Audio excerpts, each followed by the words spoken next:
Hello और नमस्कार और मेरे सभी दोस्तों का स्वागत है आपके दोस्त एस्ट्रोलॉजी और गाइड की तरफ से। प्यारे दोस्तों, एक बार फिर से मैं आपके साथ हूं अपने बहुत ही खास चैनल एस्ट्रो एश्योरेंस से। हमने देखा है ग्रहों के प्लेसमेंट को अलग अलग भावों में और हमने देखा है ग्रहों के प्लेसमेंट को अलग अलग साइंस में लग्न चार्ट में यानी D1 में। और हमने बहुत सी बातें की हैं नवमांस या नवामसा या D9 चार्ट के बारे में भी।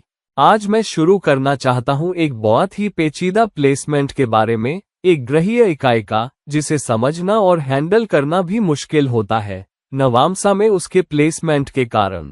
मैं बात कर रहा हूं राहु के नवामसा या D9 चार्ट में प्लेसमेंट की। अब ये पेचीदा क्यों है? क्योंकि इसका कुछ असर नवामसा में D9 चार्ट में आपके कर्मों की वजह से होता है और कुछ असर आपकी अपनी मर्जी से, आपके अपने चुनावों की वजह से होता है।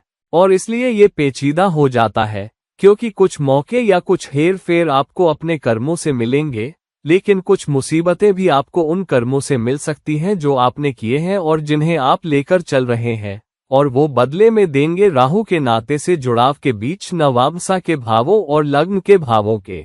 तो अगर राहु चौथे भाव में बैठा है नवामसा में और फिर 10वें भाव में जाता है D1 चार्ट में, या फिर 10वें भाव में बैठा है D1 चार्ट में, तो करियर से जुड़े नतीजे जो लग्न चार्ट से संबंधित है वो आएंगे इस बात से कि राहु कैसे बैठा है और उसका प्रकटीकरण चौथे भाव में कैसे होता है नवामसा चार्ट में। और नवामसा के भाव बिल्कुल लग्न चार्ट के भावों से जुड़े नहीं होते हैं, वो अलग होते हैं, उनके मायने अलग होते हैं, उनके प्रकटीकरण भी अलग होते हैं। मैं एक अलग वीडियो बनाऊंगा, एक लंबा वीडियो जिसमें हर भाव का वर्णन करूंगा नवामसा में और बताऊंगा कि उनका क्या मतलब है। लेकिन आज शुरू करते हैं राहु के अलग अलग भावों में प्लेसमेंट से नवामसा में, और जब वो लग्न चार्ट से जुड़ता है तो क्या नतीजे सामने लाता है। तो चलिए शुरू करते हैं राहु के पहले भाव में नवामसा चार्ट में। अब जब राहु पहले भाव में जाता है नवामसा चार्ट में, तो वो कहता है या देता है आपको दो नतीजे। एक तो उस कर्म की वजह से जो आप लेकर चल रहे हैं, कुछ काबिलियतें आपको दी जाएंगी कि आप चीजों को कैसे हैंडल करते हैं, अपनी जिंदगी के अलग अलग हिस्सों को कैसे हैंडल करते हैं जो आपसे ताल्लुक रखते हैं, चालाकी से, कूटनीति से, हेर फेर से भी। हालांकि जो नैतिक रूप से गलत हिस्सा है, वो हिस्सा जहां आप सीमाओं को लांघते हैं कि क्या सही है और क्या गलत, वो आपकी अपनी मर्जी से आएगा। तो यहाँ अगर राहु लग्न में बैठता है D9 चार्ट में यानी नवामसा में, तो शख्स कोशिश कर सकता है कि वो अपनी हैसियत बढ़ाने के लिए काम करे, समाज में अपनी हैसियत बढ़ाने के लिए, अपने फायदों के लिए कि दूसरे उसे कैसे देखते हैं, और वो अपने बारे में झूठ भी बोल सकता है। यानी वो झूठ बोल सकता है समाज में अपने ओहदे के बारे में, वो झूठ बोल सकता है कि उसकी उपाधि क्या है, वो झूठ बोल सकता है कि समाज में वो कितना खुशहाल है, वो अपनी पोजीशन के बारे में भी झूठ बोल सकता है। हो सकता है वो किसी संस्था में बहुत ही छोटे पद पर काम कर रहा हो, लेकिन वो दावा करे कि वो बड़े पद पर है या ज्यादा अहम पद पर है। तो जो कुछ भी उसे करना पड़े ताकि वो दिखा सके कि वो अच्छा कर रहा है, वो कर सकता है, खास तौर पर राहु की लग्न चार्ट में स्थिति के आधार पर। तो अगर राहु नवामसा में लग्न में है और लग्न चार्ट में वो 10वें भाव में जाता है, तो अपने करियर के बारे में, अपने काम के बारे में वो कुछ गलत जानकारी दे सकता है, या वो बहुत ज्यादा चालाकी से अपनी बात आगे बढ़ाने की कोशिश कर सकता है। अगर वो 5वें भाव में जाता है लग्न चार्ट में, जबकि वो पहले भाव में है D9 या नवामसा चार्ट में, तो अपने रोमांस के मामलों में वो अपने बारे में झूठ बोल सकता है। वो दिखा सकता है कि वो बहुत बड़ी अहमियत रखता है, वो बहुत बड़ी हैसियत का है, और इसके जरिए वो दूसरे लिंग का ध्यान आकर्षित कर सकता है या दूसरे निवेशकों को आकर्षित कर सकता है जो उसकी फर्म या उसके कारोबार में निवेश करना चाहते हैं। तो किसी न किसी तरह से वो अपनी हैसियत और जिंदगी के बारे में झूठ बोलेगा ताकि जिस भी भाव में राहु जुड़ा है लग्न चार्ट में, उससे ज्यादा फायदा उठा सके। अगर ये दूसरे भाव में है तो वो दिखा सकता है कि उसकी कमाई बहुत ज्यादा है, क्योंकि अपने ग्रुप में, अपने समाज में वो किसी बड़ी हैसियत वाले इंसान के तौर पर आता है, अपने बारे में झूठ बोलता हुआ।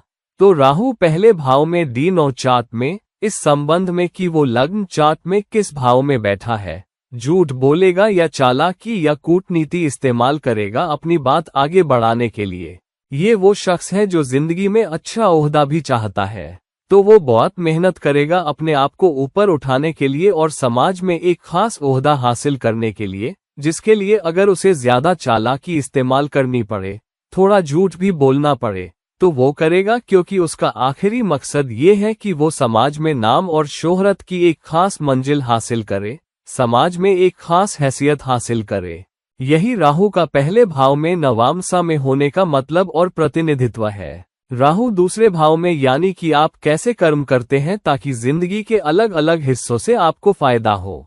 ये हो सकता है कि आप अपनी जायदाद कैसे बनाते हैं, अपनी कमाई कैसे करते हैं, अपनी रोजी कैसे कमाते हैं। तो जो भी रोजी या कमाई आपको चाहिए, या जो भी कर्म आपको पूरे करने हैं, या जो भी काम करना है जो सीधे पैसों से जुड़ा हो या ना हो, लेकिन कोई फायदा, कोई प्रोजेक्ट पूरा करना है, आप कैसे कर्म करते हैं, ये राहु दूसरे भाव में देखता है। अब इसका कुछ हिस्सा, जैसा मैंने पहले कहा, उस कर्म की वजह से है जो आप लेकर चलते हैं, और राहु आपके कर्म की वजह से दूसरे भाव में डाल दिया गया है, जिसका मतलब है कि अपना काम करवाने के लिए आप कैसे कर्म इस्तेमाल करेंगे। क्या नैतिक साधन इस्तेमाल करेंगे या अनैतिक? क्या झूठ बोलेंगे या सच की सीमाएं लांघेंगे ताकि वो काम हो जाए, वो कार्य पूरा हो जाए? तो ये शख्स अपनी जिंदगी में ऊंची रोजी पाने के लिए, ज्यादा फायदे पाने के लिए, ज्यादा कमाई पाने के लिए थोड़ा झूठ भी बोल सकता है, जुड़ा हुआ उस भाव से जिसमें राहु लग्न चार्ट में बैठा है। तो मिसाल के तौर पर अगर राहु 11वें भाव में बैठा है लग्न चार्ट में, तो शख्स कोई भी जरिया इस्तेमाल कर सकता है ताकि अपने नेटवर्क सर्कल या लोगों को आम तौर पर या समाज को आम तौर पर यकीन दिला सके कि वो ज्यादा कमाई करे, ज्यादा रोजी कमाए, या अपना काम करवा सके। वो समाज में या अपने दोस्तों के सर्कल में कह सकता है कि मैं इतना पैसा कमाता हूँ, या वो उनसे कुछ पैसे मांग सकता है, और वो कोई भी साधन इस्तेमाल कर सकता है ताकि उनसे ज्यादा हासिल कर सके। और उसके लिए अपना काम करवाने के लिए कोई भी साधन गलत नहीं है। वो कभी लोगों को मना लेता है, उन्हें तोहफे दे सकता है, कभी उनसे झूठ बोल सकता है, कभी अपनी ताकत या प्रभाव इस्तेमाल कर सकता है। जो भी तरीके या साधन उसे अपनी रोजी ऊंची करने के लिए, अपना काम पूरा करने के लिए करने पड़ते हैं, जिस भाव से वो जुड़ा है या जिसमें लग्न में बैठा है, उसके आधार पर शख्स करेगा। ये वो शख्स है जो ऊंची कमाई चाहता है, जो अच्छी रोजी चाहता है, जो अच्छी जीवन शैली चाहता है, और उसके लिए वो सच की सीमाओं या नैतिक साधनों को लांघेगा या असामान्य साधन इस्तेमाल कर सकता है ताकि जिंदगी में वो हासिल कर सके जो वो चाहता है। तो राहु का बहुत ही अनोखा प्लेसमेंट, जुड़ा हुआ आपकी रोजी से, जुड़ा हुआ आपके काम करवाने से भी, जुड़ा हुआ ये भी कि आप जिंदगी के उस हिस्से से कैसे निपटते हैं जिसमें राहु लग्न चार्ट में बैठा है। अगर आप इसे बहुत अच्छे से हैंडल करते हैं तो ये आपको अगणित फायदे दे सकता है, भारी लाभ और भारी तरल परिसंपत्तियां भी। और ये है आपके लिए राहु दूसरे भाव में नवामसा चार्ट में। राहु तीसरे भाव में यानी कि आप कैसे संवाद करते हैं और लोगों से कैसे बातें करते हैं, और आप लोगों से सीखते या समझते भी कैसे हैं, यानी आपकी रोजमर्रा की जिंदगी में आप लोगों से निपटने के लिए कौन से साधन इस्तेमाल करते हैं। अब यहाँ राहु के लिए समस्या ये है कि शख्स को ज्यादा ध्यान देने की जरूरत है बजाय ज्यादा बातें करने के। लेकिन राहु जो भी है, आम तौर पर तीसरे भाव में शख्स को ज्यादा बातें करने के लिए उकसाता है बजाय सुनने के, या ध्यान देकर समझने या समझने की कोशिश करने के, और यह उसके लिए विनाशकारी या घाटे का कारण बन सकता है। यहाँ बात यह है कि आपको दूसरों पर ध्यान देने की जरूरत है और ज्यादा सुनने की और कम बातें करने की, क्योंकि राहु मतलब है कि आप कुछ ज्यादा करते हैं और कुछ कम करते हैं। क्योंकि तीसरा भाव संवाद का है, तो आप ज्यादा संवाद करते हैं या अनोखी बातें कहते हैं या शायद झूठ भी, या काफी सुनते नहीं हो और ज्यादा कहते हो या ज्यादा संवाद करते हो। कभी कभी आप बहुत ज्यादा जानकारी दे देते हो जिसका दूसरे लोग इस्तेमाल कर सकते हैं। तो यहाँ अगर राहु तीसरे भाव में है तो आपकी सलाह है कि कम बोलो, दूसरे क्या कह रहे हैं उस पर ज्यादा ध्यान दो, दूसरे क्या कह रहे हैं उसको ग्रहण करो, तो राहु आपके लिए बेहतर है। राहु आपके लिए फायदेमंद भी बनता है। जिस भी भाव में राहु लग्न चार्ट में बैठा है वो दिखाएगा कि कहाँ आपको ज्यादा सुनना है, कहाँ आपको ज्यादा ध्यान देना है। अगर राहु तीसरे भाव में लग्न चार्ट में भी बैठा है तो आपको अपने आसपास वालों की ज्यादा सुनने की जरूरत है, अपने सिबलिंग्स की, अपने परिवार वालों की या अपने तत्काल पड़ोस की, यानी जो लोग रोजमर्रा में आपके संपर्क में आते हैं, जो आपके करीबी दायरे में है, आपको उन पर ज्यादा ध्यान देना है, तब आप उनसे फायदा उठा पाओगे। अगर नहीं, अगर आप ज्यादा संवाद कर रहे हो या ज्यादा बातें कर रहे हो, समझने को तैयार नहीं हो, हमदर्दी दिखाने को तैयार नहीं हो, दूसरे लोगों को सुनने को तैयार नहीं हो, दूसरों से सीखने को तैयार नहीं हो, तो घाटा हो सकता है। ये वो शख्स है जो बहुत मेहनत करता है अपने बारे में एक खास छाप बनाने के लिए, अपने बारे में एक खास प्रभाव बनाने के लिए, जुड़ा हुआ इस बात से कि राहु लग्न चार्ट में किस भाव में बैठा है। तो अगर राहु 10वें भाव में बैठा है लग्न चार्ट में और तीसरे भाव में नवामसा में, ये शख्स बहुत मेहनत लगा सकता है। वो बहुत ही अनोखे ढंग से संवाद कर सकता है, वो ईमेल लिख सकता है, वो खुद को एक खास टाइटल दे सकता है, या वो अपने संवाद कौशल पर काम कर सकता है, वो अपनी भाषा पर काम कर सकता है, वो एक ज्यादा सुसंस्कृत तरीके से बात करने की कोशिश कर सकता है ताकि वो दूसरों पर एक प्रभाव बना सके, अपने लिए एक ब्रांड बना सके। और फिर अक्सर वो शख्स अपने काम वालों के साथ थोड़े अनोखे ढंग से संवाद करने के लिए भी जाना जा सकता है। अगर राहु लग्न चार्ट में 10वें में है, अगर चौथे भाव में है, तो अपने परिवार में उसके लोगों से निपटने का एक अनोखा तरीका हो सकता है। अपने परिवार में वो बहुत सारे उपनामों से बुलाया जा सकता है, अनोखे उपनाम भी जो बाकियों से अलग हो सकते हैं, आम उपनाम उसके नहीं हो सकते। तो राहु तीसरे भाव में मेहनत करने के बारे में है, एक प्रभाव बनाने की कोशिश करने के बारे में है, लेकिन आपको ज्यादा सावधान रहना है कि आपको ज्यादा ध्यान देने की जरूरत है और नैतिकता की सीमाओं को नहीं लांघना है, जो सही है, सिर्फ इसलिए ताकि आप दूसरों को प्रभावित कर सकें। जुड़ा हुआ राहु के लग्न चार्ट में स्थान से ये है राहु का तीसरे भाव में नवामसा में आपके लिए प्लेसमेंट। राहु चौथे भाव में, यानी कि आप कैसे जायदाद बना पाते हैं और अपनी जायदाद को बचा भी पाते हैं या उसकी हिफाजत भी कर पाते हैं। इसका क्या मतलब है? इसका मतलब है कि कभी कभी राहु चौथे भाव में आपको अपनी जायदाद बचाने के लिए ऐसे तरीके अपनाने पर मजबूर कर सकता है जो सच की सीमाओं को लांघते हैं। मिसाल के तौर पर, अगर राहु 5वें भाव में है आपके लग्न चार्ट में और चौथे भाव में है आपके नवामसा चार्ट में, तो आपने कुछ निवेश किए होंगे और उन निवेशों को बचाने के लिए आप सरकार से झूठ बोल सकते हैं, आप टैक्स अधिकारियों से झूठ बोल सकते हैं, आपके पास कई गाड़ियां हो सकती हैं, लेकिन आप लोगों से झूठ बोलेंगे क्योंकि आप नहीं चाहते कि लोगों को पता चले कि आपके पास कितनी गाड़ियां हैं। आप गाड़ियां 2-3 अलग अलग नामों पर खरीद सकते हैं। आप एक गाड़ी अपने नाम पर खरीद सकते हैं, आप एक गाड़ी अपनी बीवी के नाम पर खरीद सकते हैं, आप एक जायदाद अपने नाम पर खरीद सकते हैं, आप दूसरी जायदाद अपनी बीवी या बेटे के नाम पर, या कुछ बेनामी जायदाद, जैसा कि भारतीय उपमहाद्वीप में कहा जाता है, सिर्फ इसलिए ताकि आप टैक्स बचाएं और अपनी जायदाद को बचाएं, अपने निवेशों को बचाएं। तो यहाँ कभी कभी राहु आपको धक्का दे सकता है और आपसे आपके परिवार के बारे में भी झूठ बुलवा सकता है। आप लोगों से झूठ बोल सकते हैं कि आप किससे शादीशुदा हैं, आपके कितने बच्चे हैं, आपके माँ बाप कौन हैं या आपकी पृष्ठभूमि क्या है। आप झूठ बोल सकते हैं कि आपके परिवार की पृष्ठभूमि क्या है। आप अपने माँ बाप या अपने विस्तारित परिवार के बारे में सच नहीं बता सकते हैं क्योंकि कभी कभी आपको शर्म आती है या आप बताना नहीं चाहते हैं। तो किसी तरह से आप अपनी जायदादों को बचाने और जायदादें बनाने की कोशिश कर रहे हैं, उन तरीकों का इस्तेमाल करके जो नैतिकता की सीमाओं को लांघने पर है। इसका कुछ हिस्सा आपको राशि से ही दिया जाता है, जहां राशि भी आपको आपके कर्मों के कारण धक्का देती है कि वो स्थिति आपको दी गई है। लेकिन साथ ही ये चुनौती है कि आप बिना असामान्य तरीकों का इस्तेमाल किए, बिना बहुत हेर फेर या अनैतिक तरीकों का इस्तेमाल किए, सिर्फ इसलिए कि आप अपनी जायदादें बचा सकें, कैसे जायदादें बनाते हो। एक प्लेसमेंट जहां आप ढेर सारी जायदादें बना सकते हो, लेकिन ये अचानक घाटा भी बुला सकता है, जहां आपकी जायदादों का सवाल है। अगर आपने ध्यान नहीं दिया कि आप अनैतिक तरीकों को कितनी दूर ले जाते हैं, आप सरकार को ठगने, अपने टैक्स न देने या बहुत सारी गाड़ियां या जायदादें खरीदने में कितनी दूर चले जाते हैं और फिर उन जायदादों में घाटा उठाना या नुकसान उठाना पड़ता है।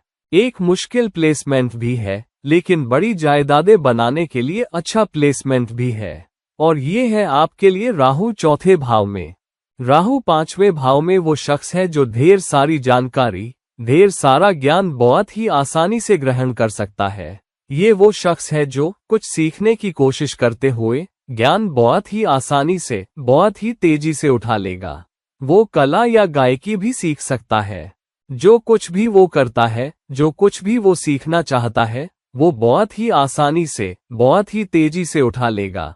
और फिर वो उन सीमाओं को भी लांघ सकता है कि वो कैसे नाचता है, कैसे गाता है। तो उनका एक बहुत ही अनोखा अंदाज होगा। एक शख्स जो प्रशिक्षित गायक नहीं है, लेकिन वो बाकी सबको पीछे छोड़ देता है। एक नर्तक जिसने गुरुओं से नाचना नहीं सीखा हो, लेकिन बाद में जिंदगी में टुकड़ों टुकड़ों में सीखा हो, लेकिन एक बेहतरीन नर्तक बन जाता है। एक स्ट्रीट डांसर जो फिर किसी से नहीं सीखा हो सकता है, लेकिन अपने दोस्तों से टुकड़ों में सीखकर एक बेहतरीन नर्तक बन जाता है। ये वैसा शख्स है जिसमें कुदरती प्रतिभा है, लगभग जैसे राशि ने दे दी हो। पांचवा भाव सच में बहुत ही धन्य प्लेसमेंट है। एक तो क्योंकि ये त्रिकोण में है। राहु और कोई भी पीड़क त्रिकोण में केंद्रों से बेहतर होते हैं, तो राहु आपको अनोखी प्रतिभा भी देगा। ये आपको निवेश करने के लिए एक अनोखी नजर भी देगा। तो जहां कुछ दूसरे लोग निवेश का वो मौका नहीं देख पाते, आप देख पाएंगे। आप अनोखी जायदाद में भी निवेश कर सकते हैं। कुछ लोग सोच सकते हैं कि एक निवेश नुकसान देने वाला है, लेकिन आप देख पाएंगे कि ये कुछ ऐसा है जिसके लिए आप खतरा उठा सकते हैं। लेकिन ये खतरा उठाने का और खतरे की सीमाओं को लांघने का प्लेसमेंट है, जिसकी वजह से आप चुनौतियों में भी पड़ सकते हैं। यह उस भाव से संबंधित है जिसमें राहु लग्न चार्ट में बैठा है। अगर राहु पांचवें भाव में है नवांशा में, लेकिन राहु दूसरे भाव में बैठा है लग्न चार्ट में, तो आप निवेश कर सकते हैं ताकि आपकी मासिक कमाई बहुत ही ज्यादा हो जाए। आप निवेश कर सकते हैं अपने सिद्धांतों, अपने नैतिक मूल्यों की सीमाओं को लांघते हुए भी, क्योंकि राहु लग्न चार्ट में दूसरे भाव में है। आप तरह तरह की जानकारियां हासिल करोगे और उस ज्ञान का इस्तेमाल करोगे ताकि अपने फायदों को आगे बढ़ा सको।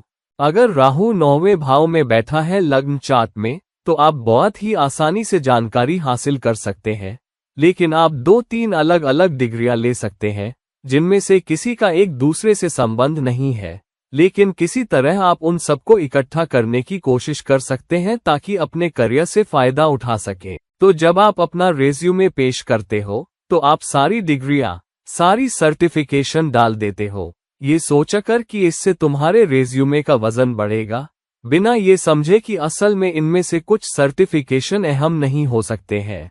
असल में आप अपने मौके बिगाड़ सकते हो, क्योंकि इंटरव्यू लेने वाला ये सोच सकता है कि तुम इस नौकरी के लिए बहुत ज्यादा योग्य हो। तो ये एक पेचीदा प्लेसमेंट है, लेकिन कुल मिलाकर बहुत अच्छा प्लेसमेंट है बहुत बड़ा फायदा उठाने के लिए। ये राशि द्वारा दिया गया वादा है आपको, जहां आपके पास लगभग चमत्कारी ज्ञान, प्रतिभा, सीखने की क्षमता और हुनर है। आप अपने हाथ और पैर बहुत अच्छे से इस्तेमाल कर सकते हो। आप वो शख्स हो सकते हो जो इंजीनियरिंग बहुत अच्छे से समझता है, जो अपने घर में औजारों की मरम्मत करना बहुत अच्छे से समझता है, और कुल मिलाकर एक अच्छा प्लेसमेंट है जब तक आप नैतिकता की सीमाओं को नहीं लांघते, खास तौर पर उस भाव से जुड़े हुए जिसमें राहु लग्न चार्ट में बैठा है। मिसाल के तौर पर कोई दूसरों से रोमांस आकर्षित करने के लिए झूठ बोल सकता है। आप अलग जाति, अलग धर्म के लोगों से भी रोमांस आकर्षित कर सकते हैं, और उस आधार पर जहां राहु लग्न चार्ट में बैठा है, आप अपने ज्ञान, अपने कलात्मक हुनर का इस्तेमाल भी कर सकते हो उसे आकर्षित करने के लिए, दूसरे लिंग से फायदा आकर्षित करने के लिए, या निवेशक लोगों से फायदा आकर्षित करने के लिए। तो ये थोड़ा पेचीदा प्लेसमेंट है। हालांकि अगर आप इसे बहुत अच्छे से इस्तेमाल करते हो, तो ये वो शख्स हो सकता है जो हरफन मौला होने से भी बहुत कुछ हासिल करता है और उसके जरिए समाज में बहुत अच्छा कर पाता है। और ये है आपके लिए राहु का 5वें भाव में प्लेसमेंट।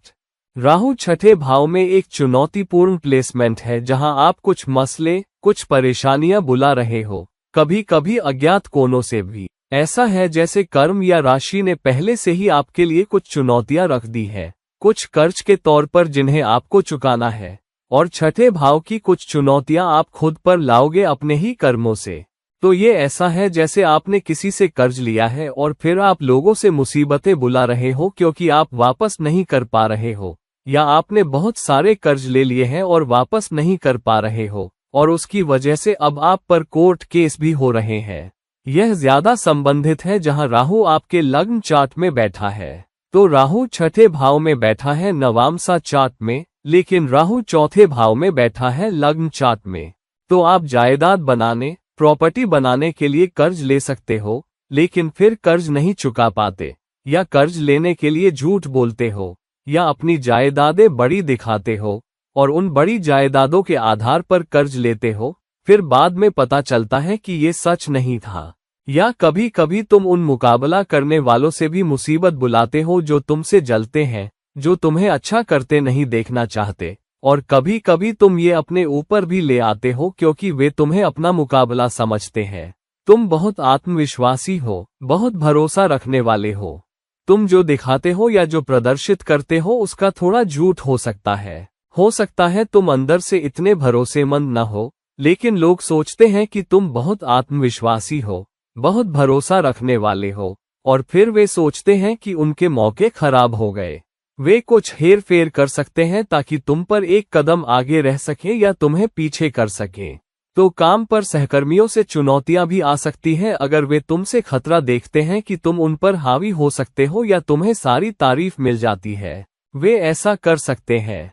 मिसाल के तौर पर, अगर राहु लग्न चार्ट में D1 चार्ट में करियर के 10वें भाव में जाता है और अब छठे भाव में बैठा है, तो तुम्हारी पीठ पीछे लोग काम कर रहे होंगे और सुपरवाइजरों, मैनेजरों, उच्च प्रबंधन को प्रभावित करने की कोशिश कर रहे होंगे ताकि तुमसे आगे बढ़ जाएं तुम्हारे करियर में।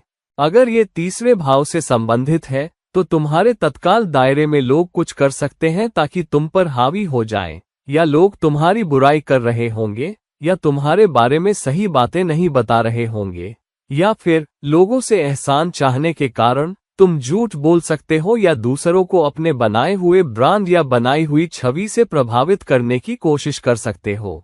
इसकी वजह से बाद में तुम्हें लोगों से चुनौतियां भी झेलनी पड़ती हैं क्योंकि लोगों को लगता है कि तुमने अपना गलत परिचय दिया, तुमने गलत बातें कही, तुम वो नहीं हो जो तुम कहते हो, और उस वजह से लोगों से चुनौतियां आ सकती हैं, लोगों से परेशानियां आ सकती हैं, लोगों से नुकसान आ सकता है। राहु छठे भाव में नवामसा में, लेकिन राहु 11वें भाव में जाता है लग्न चार्ट में। इसका ये भी मतलब हो सकता है कि आम समाज में तुम अपने प्रभाव, अपनी छवि निर्माण का इस्तेमाल करके समाज में एक खास छवि बनाते हो और उनसे एहसान मांगते हो, फिर बाद में समाज या इस नेटवर्क को पता चलता है कि तुम वो नहीं हो जो तुम हो, या तुम उन मुनाफों को वापस नहीं दे पाते जो तुमने वादा किए थे, और उसकी वजह से वे तुम्हें पकड़ लेंगे, वे तुम्हें कोर्ट में घसीटेंगे या तुम्हारे पीछे पड़ जाएंगे क्योंकि उन्हें लगता है कि जो सामने आया है वो सच नहीं है। तो राहु छठे भाव में तुम्हारे लिए चुनौतियां पैदा करेगा। ये एक प्लेसमेंट है जो तुम्हें दर्द देगा, तुम्हें परेशानियां देगा। बहुत सावधान रहना राहु छठे भाव में कि तुम खुद को कैसे पेश करते हो, काम करवाने के लिए कैसे कर्म इस्तेमाल करते हो, और कोशिश करना कि नियमों के अंदर रहो ताकि तुम ज्यादा मुसीबत से बचे रहो, तुम अपनी जिंदगी में ज्यादा दर्द से बचे रहो। और ये है आपके लिए राहु का छठे भाव में प्लेसमेंट। क्योंकि नवामसा ज्यादा रिश्तों के बारे में है, राहु 7वें भाव में आपके लिए एक बहुत बड़ा काम है कि आप अपने रिश्ते को कैसे संभालते हैं। क्योंकि नवामसा की सबसे मजबूत अभिव्यक्ति दूसरी चीजों के अलावा रिश्तों के बारे में भी है, और आप अपने रिश्तों का इस्तेमाल करके अपनी जिंदगी के अलग अलग हिस्सों पर कैसे काम करते हो। तो अगर राहु आपके 7वें भाव में बैठा है, तो आप जिंदगी से फायदा उठाना चाह सकते हो, आप अपनी साझेदारियों से फायदा उठाना चाह सकते हो, आप अपनी टीम से फायदा उठाना चाह सकते हो, आप अपने रिश्ते से फायदा उठाना चाह सकते हो। और जिस तरह से राहु लग्न चार्ट में बैठा है, अगर राहु दूसरे भाव में बैठा है लग्न चार्ट में, तो आप कारोबार में अपनी साझेदारी से ज्यादा चाह सकते हो ताकि आपकी रोजी ज्यादा हो, तुम उससे ज्यादा फायदा उठा सको। अगर राहु चौथे भाव में बैठा है लग्न चार्ट में और सातवें भाव में जाता है नवामसा में, तो अपने घरेलू जीवन में तुम अपने जीवन साथी से ज्यादा चाह सकते हो और तुम कम करना चाह सकते हो। ये तब भी पेचीदा हो सकता है जब राहु 9वें भाव में बैठा है लग्न चार्ट में और अब 7वें भाव में जाता है नवामसा में।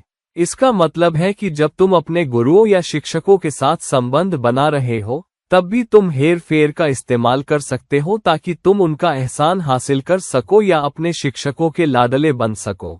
कभी कभी ये तुम्हें कर्म से ही दिया जाता है।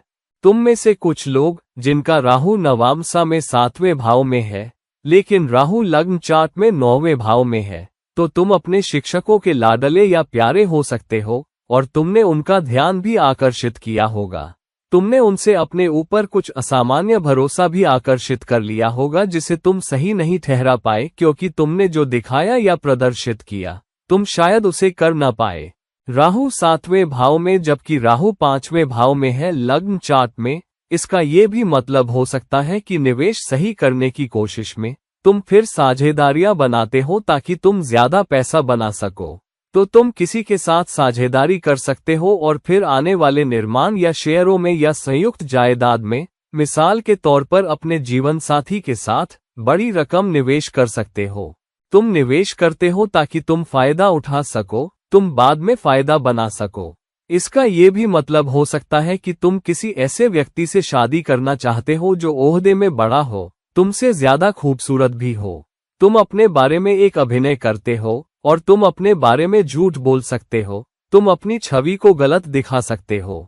तुम एक ऐसे व्यक्ति के रूप में सामने आना चाहते हो जो ज्यादा परवाह करने वाला, ज्यादा देने वाला, ज्यादा प्यार करने वाला है, और फिर बाद में तुम्हारे पार्टनर को पता चलता है कि तुम वो नहीं हो जो तुमने अपने रिश्ते में दिखाया था, और फिर तुम्हारा रिश्ता भी खराब होता है और तुम्हारी साझेदारी भी खराब होती है या तुम्हारी टीम का काम खराब होता है। जब तुम ये अभिनय करते हो कि तुम कुछ और हो, लेकिन शुरुआती चरणों में अपनी डेटिंग या टीम बनाने या नई साझेदारी में जो बाद में सामने आता है वो अलग हो सकता है।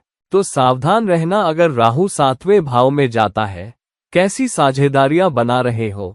तुम्हारी साझेदारी की नींव क्या है?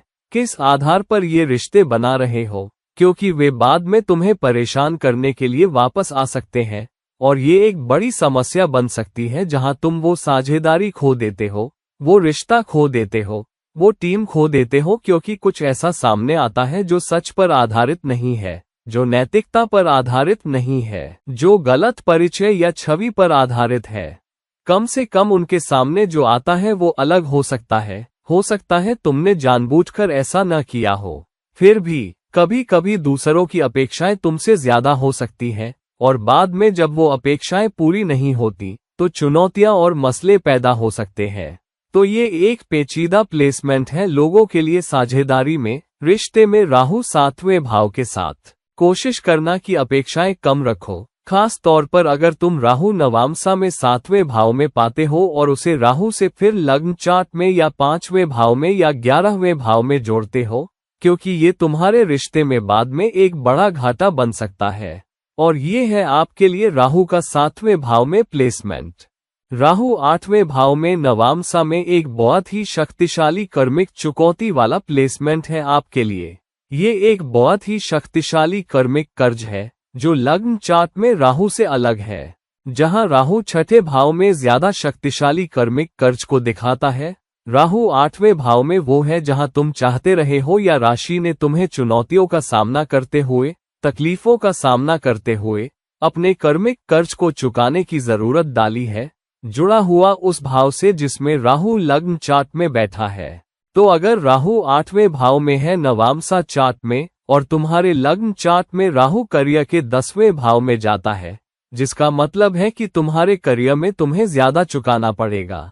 इसका मतलब है कि तुम्हें अपने करियर से कोई भी फायदा निकालने के लिए बहुत मेहनत करनी पड़ेगी। तुम बहुत मेहनत कर सकते हो फिर भी तुम्हें प्रमोशन नहीं मिल सकता। तुम बहुत मेहनत कर सकते हो फिर भी तुम फायदे के लिए नजरअंदाज किए जा सकते हो, तुम इंसेंटिव के लिए नजरअंदाज किए जा सकते हो। अगर राहु तीसरे भाव में है लग्न चार्ट में और 8वें भाव में जाता है नवामसा में, तो शायद तुम्हारे छोटे सिबलिंग्स के साथ एक चुनौती हो सकती है। तुम उनके लिए ज्यादा करते हो, वे तुम्हारे लिए काफी नहीं कर पाते। या अपने उद्यम में, अपनी कोशिशों में, तुम कोई कारोबार करते हो या कुछ भी करते हो, जैसे कंसल्टिंग सर्विस शुरू करना या अपनी फर्म शुरू करना या अपनी प्रैक्टिस शुरू करना। अगर तुम डॉक्टर या वकील हो तो बहुत सारी चुनौतियां या बहुत सारे मसले ही पाओगे और तुम दूसरों के लिए ज्यादा करते हुए खत्म हो सकते हो, क्योंकि तुम्हें लग्न चार्ट में संबंध के लिए कर्मिक कर्ज चुकाना है। अगर राहु चौथे भाव में जाता है लग्न चार्ट में और अब 8वें भाव में बैठा है, जिसका मतलब है कि तुम्हारे घरेलू जीवन में तुम्हें अपने परिवार पर ज्यादा ध्यान देना है, अपने परिवार के लिए ज्यादा करना है और उनसे कम उम्मीद रखनी है। अगर राहु 5वें भाव में जाता है लग्न चार्ट में और अब 8वें भाव में है नवामसा चार्ट में, जिसका मतलब है कि तुम्हें अपना कर्मिक कर्ज चुकाना है। हो सकता है तुम्हारे बच्चे, तुम अपनी शुरुआती कमाई में उनके लिए काफी नहीं कर पाए थे, अब उनके लिए ज्यादा करो और फिर भी उनसे काफी फायदा ना पाओ, तो ये ज्यादा एक कर्मिक कर्ज चुकाने वाला प्लेसमेंट है। साथ ही इस आधार पर कि राहु लग्न चार्ट में कहाँ जाता है या बैठा है, बनाम राहु का 8वें भाव में नवामसा में प्लेसमेंट, इसका कुछ हिस्सा नशे को भी दिखाता है। खास तौर पर अगर राहु तुम्हारे लग्न चार्ट में तुम्हारे 8वें भाव में भी है और तुम्हारे नवामसा में 8वें भाव में भी जाता है, ये नशे के लिए एक बहुत ही शक्तिशाली प्लेसमेंट है। इसी तरह राहु लग्न चार्ट में 12वें भाव में और नवामसा में 8वें भाव में भी नशे को दिखाता है।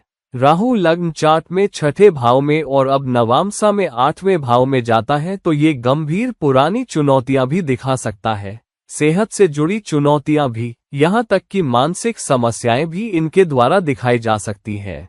अगर राहु चौथे भाव में भी है लग्न चार्ट में और नवामसा में 8वें भाव में जाता है, तो इसका ये भी मतलब हो सकता है कि तुम्हारी जायदादों में, तुम्हारी प्रॉपर्टीज में बहुत उतार चढ़ाव भी आ सकते हैं। कोई प्रॉपर्टी तुम्हें अच्छा फायदा देती है, कोई प्रॉपर्टी चुनौतियों में पड़ सकती है। सरकार से अचानक नोटिस आना, अचानक टैक्स देना पड़ना, विस्थापन भी दिखा सकता है, क्योंकि ये ज्यादा छोड़ने का, अपने कर्मिक कर्ज देने का, कुछ चुनौतियों का सामना करने का प्लेसमेंट है और उन आदतों से दूर रहने की कोशिश करना जो तुम्हारे लिए घाटे वाली आदतें हो सकती हैं, चाहे वो नशे हो या तुम्हारी जिंदगी में किसी भी चीज से जुड़ी हो जिसे तुम छोड़ नहीं पा रहे हो या जो तुम्हारा बुरा नाम करेगी। उन आदतों से दूर रहो तो तुम बेहतर हो। खास तौर पर राहु के 8वें भाव में नवामसा में आपके लिए। राहु 9वें भाव में तुम्हारे नवामसा में तुम्हारे गुरुओं और शिक्षकों के साथ तुम्हारे संबंध दिखाता है और तुम उनके साथ कैसे पेश आते हो और तुम उनसे सीख कैसे हासिल करते हो। ये एक प्लेसमेंट है जहां तुम्हारे शिक्षक बहुत अनोखे हो सकते हैं। तुम्हारे शिक्षक ऐसे लोग भी हो सकते हैं जो अपने क्षेत्र में बहुत अच्छा कर रहे हैं, उन्होंने अपना नाम बना लिया है और इसलिए उनकी सीख, उनका ज्ञान भी अनोखा है, या उनके पास अत्याधुनिक ज्ञान है, अत्याधुनिक सीख है और उनके पढ़ाने के तरीके भी अनोखे हैं। बहुत सारे शिक्षक और गुरु जो अनुभवात्मक तरीकों का इस्तेमाल करते हैं या अपने विद्यार्थियों को अपनी सीख में शामिल करते हैं, विस्थापित हो सकते हैं, या शिक्षक स्वयं असामान्य पृष्ठभूमि से होते हैं। इसका ये भी मतलब हो सकता है कि ऊंची सीख पाने की कोशिश में तुम असामान्य तरीकों में पड़ जाते हो, तुम असामान्य सीख या ज्ञान हासिल करते हो, जिसका मतलब है कि तुम अपनी स्नातक में एक डिग्री लेते हो, फिर अपनी पीएचडी या एमबीए किसी अलग स्ट्रीम में करते हो। ये कभी कभी ये भी दिखाता है कि तुम बिना नैतिक साधनों का इस्तेमाल किए काम कर सकते हो। मिसाल के तौर पर, बहुत सारे लोग कह सकते हैं कि वे गरीब पृष्ठभूमि से आते हैं, स्कॉलरशिप या प्रायोजन पाने की कोशिश में।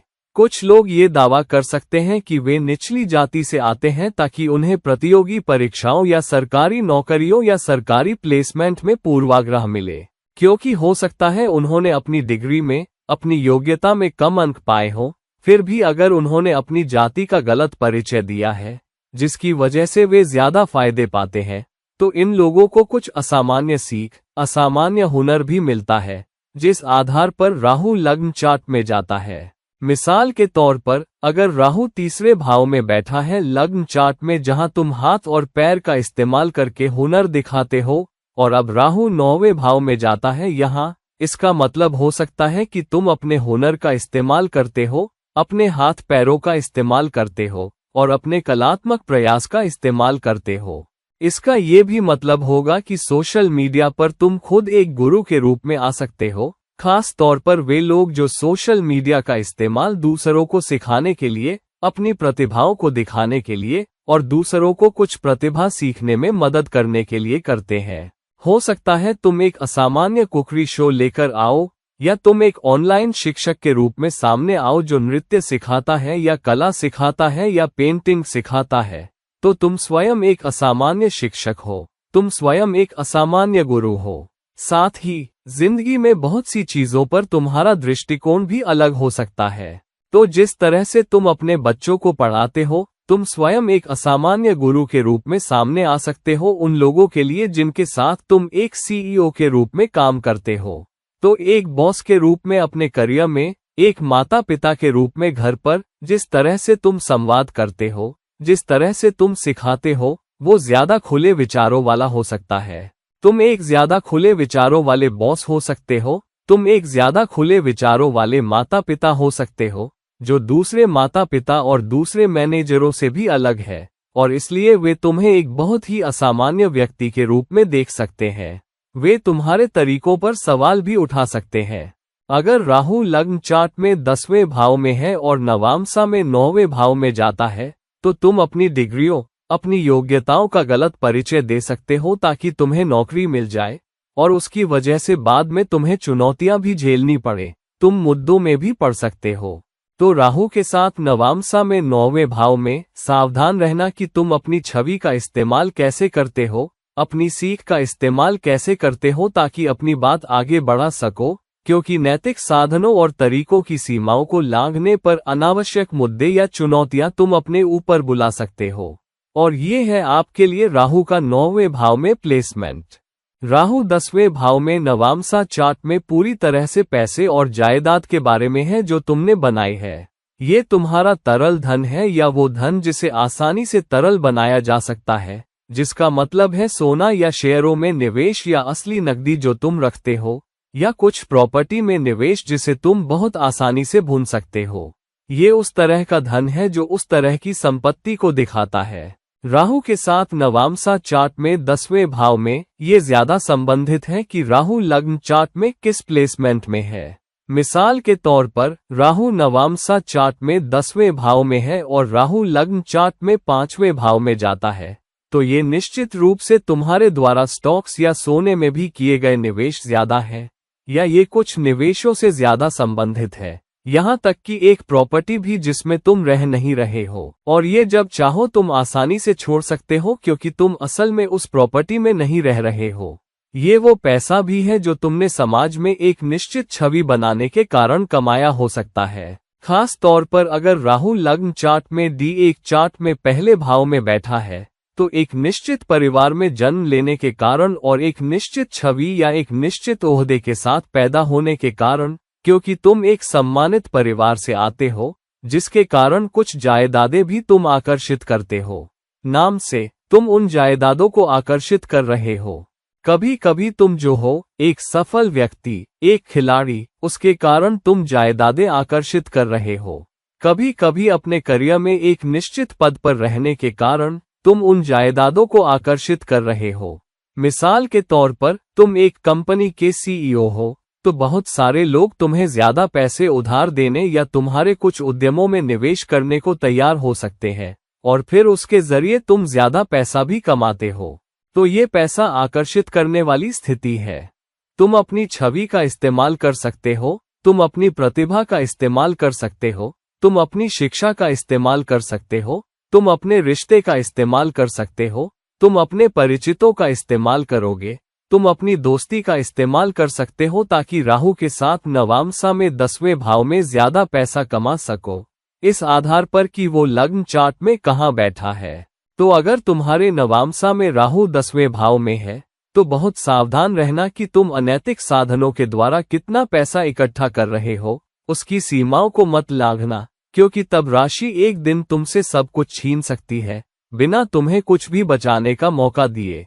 तो जितना तुम पाओगे उतना ही तुम चाहोगे और तुम पैसे के पीछे और भागोगे। तो राहु 10वें भाव के साथ सावधान रहना। ये बहुत पैसे के लिए एक बहुत अच्छा प्लेसमेंट है, जब तक कि तुम नैतिकता की सीमाओं के अंदर रहते हो और अपने योग्यता से ज्यादा पैसा बनाने की सीमाओं को लांघने की कोशिश नहीं करते। और ये है आपके लिए राहु का 10वें भाव में प्लेसमेंट। राहु 11वें भाव में एक बहुत ही शक्तिशाली मुकाबले का भाव है।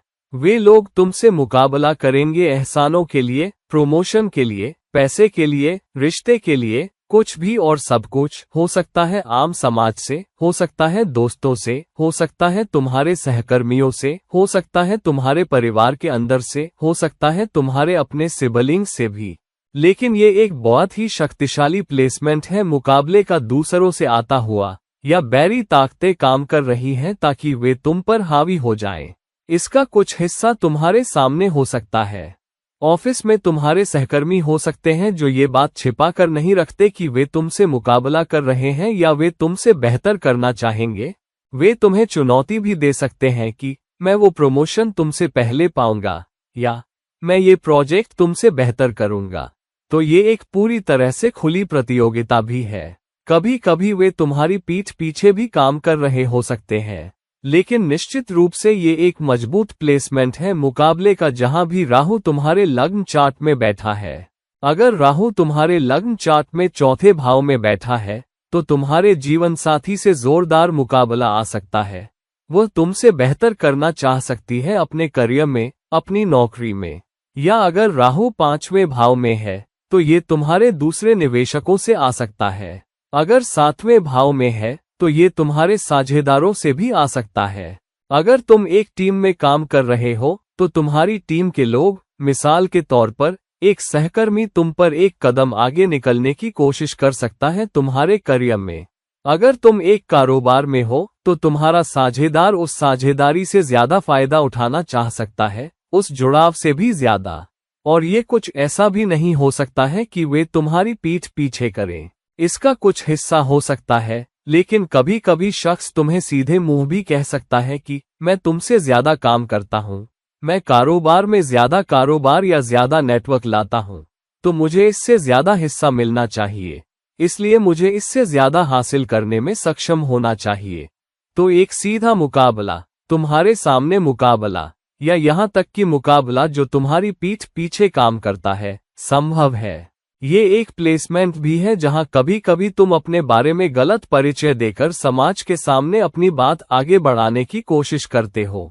खास तौर पर अगर राहु लग्न चार्ट में पहले भाव में है और अब नवामसा में 11वें भाव में चला गया है, तो तुम गलत परिचय भी दे सकते हो ताकि तुम समाज में फायदा उठाओ, और जिसकी वजह से तुम मुकाबले का सामना भी करते हो। ये भारी नाम, शोहरत और भारी सफलता का एक प्लेसमेंट है जो राशि तुम्हें देती है। कुछ हद तक ये एक संभावना तुम्हें दी जाती है कि अगर तुम इसका बहुत अच्छे से इस्तेमाल करते हो तो तुम समाज में बहुत ऊंचे जा सकते हो। लेकिन अगर तुम नहीं करते, अगर तुम इसका दुरुपयोग करते हो, तो एक भारी पतन भी होता है, क्योंकि मुकाबला बस तुम्हारे आसपास ही है। तो राहु 11वें भाव के साथ सावधान रहना कि तुम इसका इस्तेमाल कैसे करते हो, क्योंकि ये भारी फायदे ला सकता है।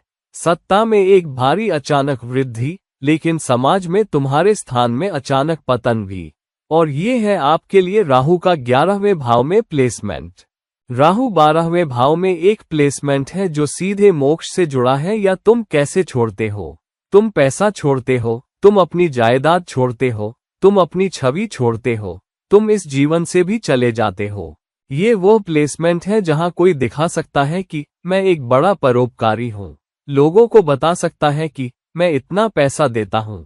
परोपकार का एक प्रदर्शन, एक ऐसे व्यक्ति का प्रदर्शन जो इस बात को छिपा कर नहीं रखता कि मैं कितना पैसा देता हूं, कितना दान देता हूं। कभी कभी झूठ भी बोल सकता है कि मैं वास्तव में जितना करता हूं उससे ज्यादा करता हूं। ये एक ऐसा व्यक्ति भी हो सकता है जो एक गुरु भी हो, जो दिखाना चाहता हो कि मैं कितना विद्वान व्यक्ति हूँ। तो अगर राहु 9वें भाव में है लग्न चार्ट में, अब नवामसा चार्ट में 12वें भाव में जाता है, एक गुरु जो अपने आप को जितना है उससे ज्यादा आध्यात्मिक भी दिखाता है, तो उसका एक बड़ा आश्रम हो सकता है, और वह तपस्या, सादगी में विश्वास रखने वाले व्यक्ति का पर्दा डालता है। हालांकि उसका आश्रम एक महल के समान हो सकता है, जीवन की सभी सुविधाओं के साथ, और वह एक ऐसे व्यक्ति की तस्वीर पेश कर सकता है जो समाज के लिए बेहतर करना चाहता है, लेकिन वह अपने ग्राहकों से जो उसके आश्रम में आना और शामिल होना चाहते हैं, बहुत सारा पैसा लेता है।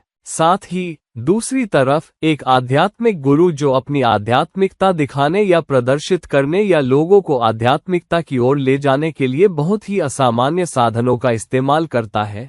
कोई व्यक्ति जैसे ओशो रजनीश, जो शायद गलत समझा गया था, या वह चाहता था कि लोग उसका वह पहलू देखें जिसे शायद लोग नहीं समझ पाए, या उसकी आध्यात्मिकता पर सवाल भी थे, और यह भी सवाल थे कि वह वास्तव में एक सच्चा आध्यात्मिक गुरु था या नहीं। बहुत सारे लोग जो समाज में दूसरों के लिए ज्यादा करना चाहते हैं और बहुत मेहनत करते हैं, असामान्य साधनों का इस्तेमाल करते हैं, दान आकर्षित करते हैं, मदद आकर्षित करते हैं, वे भी ये लोग हो सकते हैं। उनके इरादे सचमुच सम्मानजनक होते हैं, लेकिन साधन सच की सीमाओं को लांघ सकते हैं, चुनौतियों की सीमाओं को लांघ सकते हैं। साथ ही बहुत सारे लोग जो एनजीओ चलाते हैं जो उस तरह का इस्तेमाल कर सकते हैं, जैसे कि केतु, जहां लोग तुम्हें बुलाते हैं या लोग विज्ञापन देते हैं और कहते हैं एक्स व्यक्ति किसी मुसीबत में है, वाई व्यक्ति मुसीबत में है, कृपया इस व्यक्ति की मदद करने के लिए दान करें, और वे दिखाते हैं कि वे एक संगठन चला रहे हैं जहां वे बहुत अच्छा करना चाहते हैं। हालांकि पैसे का एक बड़ा हिस्सा वे खुद प्रशासनिक उद्देश्यों के लिए इस्तेमाल कर सकते हैं, ये भी संभव है। ये एक प्लेसमेंट भी है जहां कोई गुरु खोजने में बहुत खोया हुआ हो सकता है।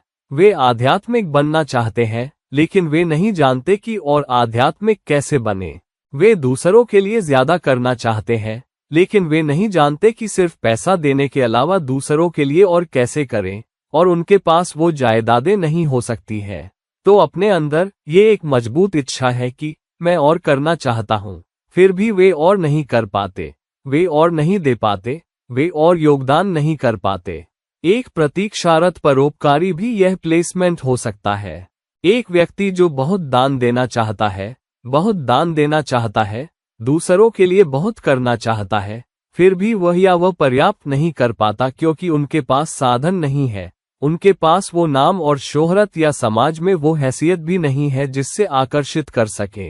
हालांकि अगर तुम करते रहते हो या अगर तुम धक्का देते रहते हो, दूसरों के लिए ज्यादा करना चाहते हुए, उन लोगों की मदद करना चाहते हुए जो गरीब हैं, जरूरतमंद हैं, या लोगों को एक आध्यात्मिक मार्ग की ओर आकर्षित करना चाहते हुए, एक अवधि के बाद, बहुत सारी चुनौतियों से गुजरने के बाद और फिर अंततः अपने लक्ष्यों को पूरा करते हुए, ये भी यह स्थिति है। यह एक प्लेसमेंट भी है कि तुम इस दुनिया से कैसे जा सकते हो, इस आधार पर कि किस तरह का प्लेसमेंट राहु लग्न चार्ट में बैठा है। अगर राहु पहले भाव में बैठा है लग्न चार्ट में, अब नवामसा में 12वें भाव में जाता है, तो कोई बहुत शांति से जा सकता है। यह इस बात पर निर्भर करता है कि वह किस राशि में है। अगर राहु लग्न चार्ट में 8वें भाव में बैठा है, तो 12वें भाव में नवामसा में ये व्यक्ति अचानक जा सकता है, एक अचानक चुनौतीपूर्ण स्थिति में जो आती है, और फिर व्यक्ति कुछ ही मिनटों में या शायद कुछ ही घंटों में चला जाता है, हो सकता है अधिकतम कुछ ही दिनों में। राहु लग्न चार्ट में 6ठे भाव में बैठा है और नवामसा में 12वें भाव में जाता है, तो व्यक्ति एक लंबी पुरानी बीमारी से गुजर सकता है और फिर व्यक्ति गुजर जाता है, लेकिन फिर भी शांति से जा सकता है। राहु लग्न चार्ट में 4थे भाव में बैठा है, लेकिन अब नवामसा में 12वें भाव में जाता है। वो व्यक्ति घर पर मर सकता है, फिर से अचानक भाग्य का झटका या बदकिस्मती, जैसे दिल का दौरा या सोते हुए उठ ना पाना, ये भी यह प्लेसमेंट हो सकता है। राहु लग्न चार्ट में 10वें भाव में जाता है, नवामसा में 12वें भाव में जाता है। काम करते समय या काम से आते जाते समय अचानक घर पर खबर आती है, किसी का एक्सीडेंट हो गया है या कोई गिर पड़ा है और उसे अस्पताल ले जाया गया है, इस तरह का प्लेसमेंट। तो 2 या 3 अलग अलग अभिव्यक्तियां हैं जुड़ी हुई दूसरों के लिए ज्यादा करने, आध्यात्मिकता से जुड़ने, परोपकार से, और साथ ही अंततः तुम मोक्ष कैसे प्राप्त करते हो। और आखिरी लेकिन कम से कम नहीं, ये इस बारे में भी है कि तुम सीधे भगवान से, स्वयं परम ऊर्जा से कैसे जुड़ते हो, तुम कैसे अपना पूरा जीवन समर्पित कर सकते हो ताकि उस भगवान की ओर, उस परम ऊर्जा की ओर बढ़ सको, और तुम अलग अलग साधनों का इस्तेमाल कर सकते हो। तो अगर राहु तुम्हारे लग्न चार्ट में बैठा है और फिर नवामसा चार्ट में 12वें भाव में जाता है, तो ये एक प्लेसमेंट है जहां तुम एक अवधि के बाद बहुत संघर्ष के साथ आध्यात्मिकता को प्रकट कर पाओगे, ये समझ पाओगे कि तुम्हारे जीवन में तुम्हारा उद्देश्य क्या है, और फिर शायद मोक्ष प्राप्त करने का एक मौका भी। ये है राहु का 12वें भाव में आपके लिए प्लेसमेंट। तो अभी के लिए हमने देखा राहु को 1 से 12 तक के भावों में बैठे हुए नवामसा चार्ट में, और कैसे इस आधार पर कि वह लग्न चार्ट में कहाँ बैठा है, अलग अलग अभिव्यक्तियां आ सकती है, अलग अलग संयोजन आ सकते हैं, तुम्हारे जीवन में अलग अलग स्थितियां आ सकती हैं, और निश्चित रूप से अलग अलग मौके राशि तुम्हें दे रही है। उनमें से कुछ राशि द्वारा दिए गए हैं, चाहे तुम्हें पसंद हो या नहीं, लेकिन बहुत कुछ हमारे लालच, हमारी इच्छाओं, और हम जीवन से कितना अधिक प्राप्त करना चाहते हैं और मृत्यु से भी कितना अधिक प्राप्त करना चाहते हैं, द्वारा अपने ऊपर लाया जाता है। तो दोस्तों, इस वीडियो को लाइक करें, इस वीडियो को शेयर करें, और अगर तुम मुझसे व्यक्तिगत परामर्श चाहते हो तो कृपया मुझसे नीचे दिए गए लिंक पर संपर्क करो। किसी और समय तक, किसी और वीडियो के साथ, ये है तुम्हारा दोस्त और गाइड इरफान, साइनिंग ऑफ। नमस्कार, शुक्रिया।